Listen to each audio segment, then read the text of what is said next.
mungkin perlu ada klarifikasi dari Pekalongan untuk ini apa salah cetak, apakah memang sengaja kan? Kalau salah cetak kok lama banget. Kalau sengaja kan nggak boleh merubah nasab orang lain, apalagi gurunya itu. apalagi gurunya gitu.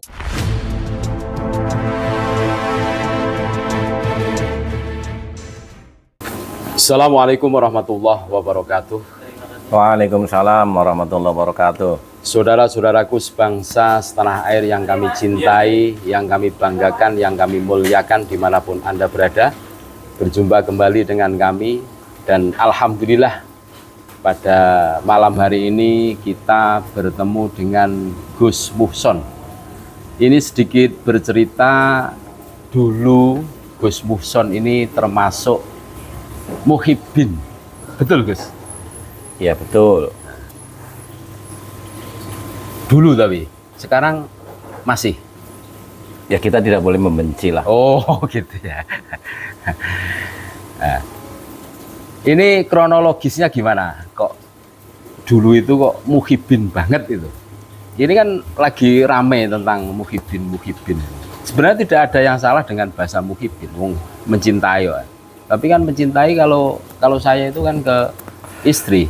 Tapi ini lain ini. Ya kisahnya kan dulu masih mudanya Habib Lutfi itu kan berguru ke Kedung Paruk. Oh Mbah Malik. Mbah Malik. Ya ya. Nah, kebetulan biasanya hampir setiap di Kedung Paruk pasti mampir dulu ke rumah kakek. Jadi kita memang sudah lama semenjak tahun kira-kira 70-an lah. Masih muda, sangat muda sekali. Oh iya ya, masih muda. Jadi di situ kan sudah terbangun hubungan yang sangat lama gitu. Tapi bahwa kebenaran kan juga harus kita ceritakan. Harus diungkap. Harus diungkap. Berarti Habib Lutfi itu masih muda ya? Masih sangat muda. Di Purwokerto masih sangat muda. Saya juga masih kecil. Sekitar tahun, ya kalau usia saya masih sekitar 5 tahun itu sudah kenal Habib Lutfi. Oh gitu ya. Sampai hari ini. Oh sampai hari ini. Kalau umur Habib Lutfi ya saya nggak tahu kan usianya berapa. Ya kira-kira sekarang umur berapa? Saya nggak ngerti kelahirannya. Diambil aja tahunnya kira-kira 74-an lah. Tahun 74 itu sudah di Purwokerto. Pas berguru ke Mbah Malik itu. Ke Mbah Malik. Itu lama Gus berguru ke Mbah Malik itu. Ya lama. Lama ya?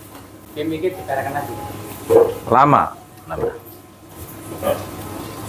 Termasuk pulang ya. Termasuk masternya Mbah Malik itu. Maksudnya master gimana? Ya termasuk guru utamanya Habib Lutfi yang kita tahu. Oh gitu ya. Kembali ke bahwa kita mencintai seseorang karena hubungan yang sudah sangat lama, tapi bahwa kebenaran kan harus diungkap. Terkait misalkan tesisnya Kiai Haji Imaduddin Usman. Ya. Ini kan tidak bisa disembunyikan. Ya. Ketika kita tahu ya kita nggak boleh menyembunyikan, harus kita suarakan. Yang kedua, yang kami tahu juga tentang aurat Sadzaliyah. Saya baca sesuai yang tertulis di bukunya ya. Sadzaliyah Al-Uluwiyah. Nah, ini kan yang setahu kami kan Sadzaliyah bukan Alawi, tapi Syekh Hasan As-Sadzili. Syekh Abu Hasan As-Sadzili. Ya. Di halaman 5 itu ada pembelokan Trah Mataram. Karena di situ yang ilah hadrotinya itu ilah Mbah Malik, terus bin Ilyas, bin Yahya. Kalau menurut konfirmasi dari keluarga dan sesuai kancingan Mataram kan itu Mbah Malik Ya. bin Ilyas bin Ali Dipowongso bin Dipo Anom bin Diponegoro bin Hamengkubuwono ketiga bin Hamengkubuwono kedua bin Hamengkubuwono ke-1. Jadi bukan Mbak Alawi, Bukan. bukan. Asli pribumi. Dan kalau menurut saya tawasulnya nggak nyambung nanti, karena di sini kan ada wa usulihi. Nah, usulnya kan tedak leluhur ke atas. Wa usulihi wa furuhi. Wa furuihi lah, wa furuihi ke bawah kan. Dari keluarga Mbah Ilyas sudah melakukan Konfirmasi. protes ya untuk dibenarkan, tapi sampai hari ini belum ada konfirmasi dari Pekalongan. Durasi protesnya Bani Ilyas itu sudah lama itu, Gus. Sebelum haul yang kemarin, Berarti yo hampir 1 bulan ya? ya Satu kurang bulan, lebih kurang satu lebih bulan. 1 bulan. Nah ini loh, ini yang menjadi pemikiran buat kita-kita ya Gus. Masa ini tentang tawasul loh. Yang kita tahu yang namanya Thariqah itu kan ada disiplin tentang tawasul. Makanya ada pembeda antara Thariqah satu dengan yang lainnya ya. Kan masalah ini, menurut saya masalah ini. Nah, ini juga yang kebetulan banyak juga santri-santri yang sudah baiat ke rumah menanyakan apakah batal baiatnya atau tidak. Dan kebetulan yang tanya banyakan para kiai, jadi kita jawabnya gampang. Kita kasih kisi-kisinya aja, mereka suruh buka tentang kitab Thariqah dan buku induk tentang Thariqah Sadiliyah. Karena di dalam juga ada wiridan yang ilahi anta maksudi waridho kamatlubi itu kan milik Qadariyah, tapi di buku itu juga ada. Berarti tidak murni Sadiliyah, berarti ya?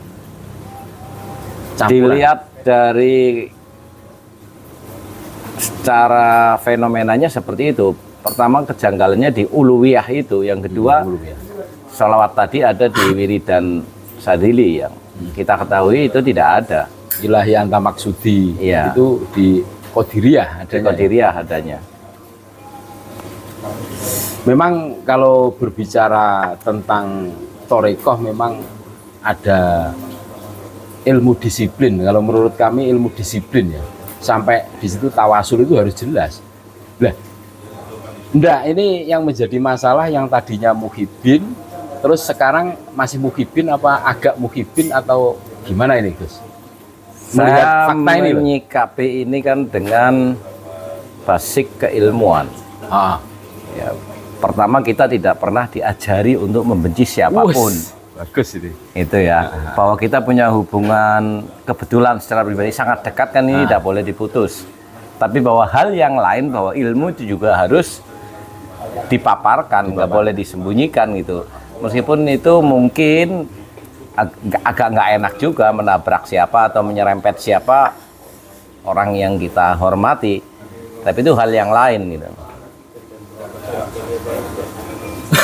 Berarti ilmu itu memang harus dipubliskan, harus disuarakan. Ya kan Gitu nggak boleh. Nggak boleh kitmanul ngilmi. Kitmanul ilmi kan nggak boleh. Dan fakta tentang ya ada bukti otentik bahwa di buku Thariqah Sadaliyah bukan Sadiriyah tapi harokatnya begitu. Terus Harokatnya begitu. Nguluwiyah, Sadaliyah, Nguluwiyah, dan kalau saya melihat kitabnya itu kan pentahkiknya kan beliau tuh. Iya. Habib Lutfi. Lil Habib Muhammad Lutfi. Terus Dan dikeluarkan secara resmi oleh Kanzus Sholawat. Tubinga fi Kanzi Sholawat. Jelas. Nah, pada saat Bani Ilyas melayangkan protes atas fakta itu, durasi 1 bulan kurang lebih ya Gus. Ini kan menurut saya muskil ini. Ini muskil Gus. Ya. Ya itu urusannya Pekalongan lah. Urusannya Pekalongan, bahwa sebenarnya yang dipertanyakan itu kan dari Bani Ilyas meluruskan tentang nasab Mbah Malik. Nah, terus gini Gus. Katanya saya mendengar itu kitab Aurat Sadaliyah Nguluwiyah itu sudah beredar lama itu Gus. Sudah beredar, yang kami punya itu yang dari tahun 2010. Itu ada salah satu murid 2010, berarti 2010. sekarang 2003, 2023, 13 tahun ini. 13 tahun. Mungkin ada sebelumnya juga sudah pernah dicetak, kita nggak tahu. Tapi yang kami tahu yang dari 2010. Berarti durasi 13 tahun loh, sampai sekarang kan Gus, belum ada revisi kan. Nah ini loh, ini anu menjadi pemikiran buat kami. Ini menurut Gus Muson gimana ini? Kalau salah sehari, 2 hari, 3 hari, 1 minggu, sebulan, 2 bulan itu masih toleran lah. Mungkin perlu ada klarifikasi dari Pekalongan untuk ini apa salah cetak, apakah memang sengaja kan? Kalau salah cetak kok lama banget. Kalau sengaja kan nggak boleh merubah nasab orang lain. Apalagi gurunya itu. Apalagi gurunya gitu. Itu kan yo konsekuensinya itu kalau dalam kajian taklimul mutalim ngeri-ngeri sedap itu. Iya kan?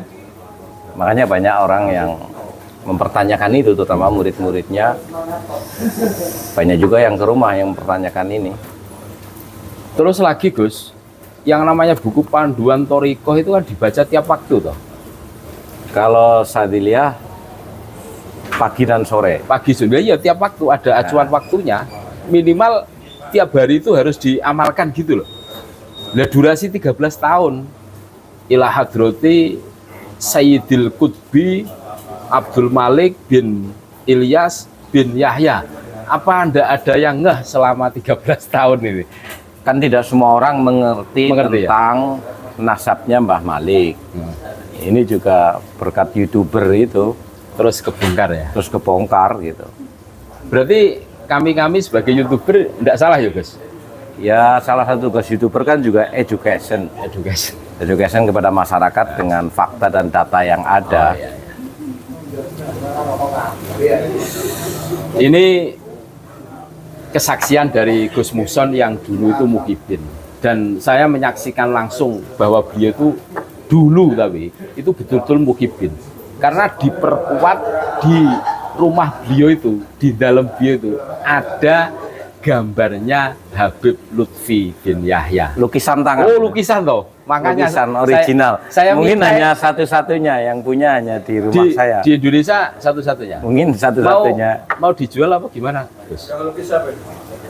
Yang lukis tetangga Oh, sudah meninggal. Sudah meninggal. Jadi hanya satu dia melukisnya. Makanya saya minta tidak boleh itu. Oh ternyata lukisan itu. Ini bukti otentik bahwa dia itu dulu itu muhibin. Tapi masih muhibin ya Gus? Bukan mantan muhibin. Sedekat apa dulu dengan Abdul dengan kamu berkeluarganya?